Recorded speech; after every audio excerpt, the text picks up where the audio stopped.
1시간 뒤 별궁의 정원 아까의 모습과는 달리 무기와 갑옷을 갖춘 궁녀들이 정원을 가득 메우고 있었다.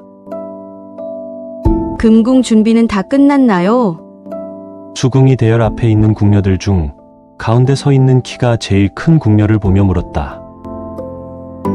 가까이서 보니 키가 클 뿐만 아니라 전신에 붙은 근육은 웬만큼 단련된 남자보다도 단단해 보였고, 거기에 더해 햇빛에 그을린 검은 피부와 붉은 머리는 딱 봐도 투신 같아 보이는 궁녀였다. 궁녀들은 수궁을 필두로 14명의 궁장과 그에 따른 직속 부대로 이루어져 있었다.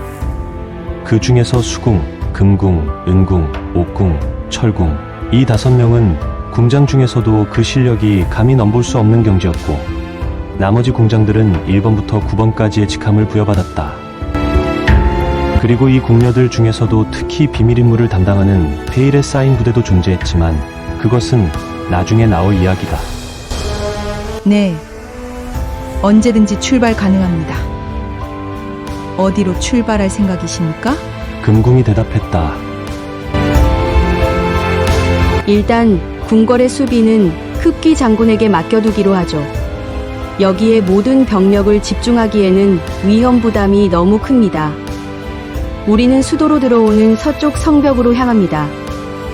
여기서 하루 거리니 서두르죠.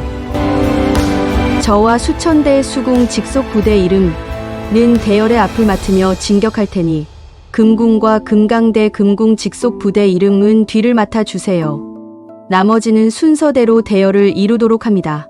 네, 알겠습니다. 금궁이 대답한 뒤로 돌아 궁녀들을 향해 소리쳐 명령했다. 커다란 몸에서 나오는 우렁찬 목소리는 별궁 전체를 들썩이게 할 정도였다.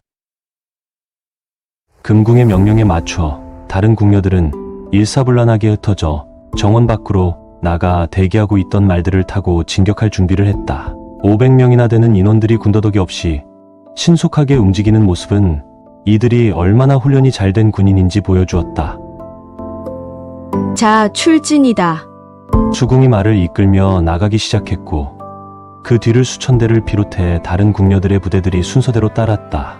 한편 펠트 장군의 병영, 장군님, 궁궐에서 한 무리의 군인이 출진했다고 합니다. 근데 그 모습이 꼭 여인의 모습 같다는 보고가... 척후병이 의아해하며 자신 없는 목소리로 보고했다.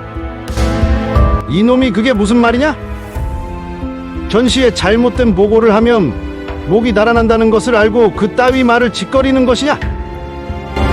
펠트 장군의 곁에 있던 다혈줄로 보이는 장군이 칼을 뽑아들려고 하며 척후병을 다그쳤다.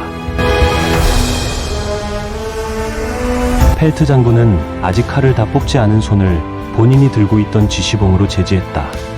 진정해라. 사실이 밝혀진 후에 머리를 쳐도 늦지 않다. 그래서 그 수와 경로는? 내 병력은 기병 500 정도로 보이고 이동 경로로 보아 수도의 서쪽 성벽으로 향하는 것 같습니다. 지금 속도라면 아마 내일 아침이면 도착할 것으로 보입니다. 하루 차이인가? 기병 500이면 무시할 수 없는 숫자군. 게다가 보고대로라면 상대들이 궁녀들일 수도 있겠는걸. 의자왕도 어지간히 급했던 모양이야. 네! 궁녀들이라뇨? 자네들은 모르겠지.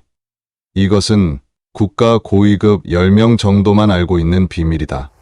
왕자들도 그 정체를 모르지.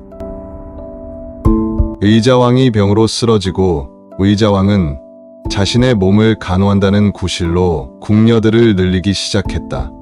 하지만 그것은 핑계였을 뿐. 어렸을 때부터 권력의 비정함을 몸소 느껴왔던 의자왕은 자신이 병으로 약해지면 무슨 일이 일어날지 누구보다 잘 알고 있었겠지. 그래서 본인의 직속 비밀을 부대를 만든 거야. 의심을 피하기 위해 여인들로 말이지. 이자왕이 쓰러진 후라면 5년밖에 안 된 얘기 아닙니까? 그렇게 급조된 군사 조직이라면 굳이 걱정할 이유가 없지 않을까요? 그게 그렇지가 않아. 언제부터인지는 정확히 알 수 없지만 예전부터 왕의 최측근에서 경호를 담당하던 소수의 궁녀들은 있었던 모양이야.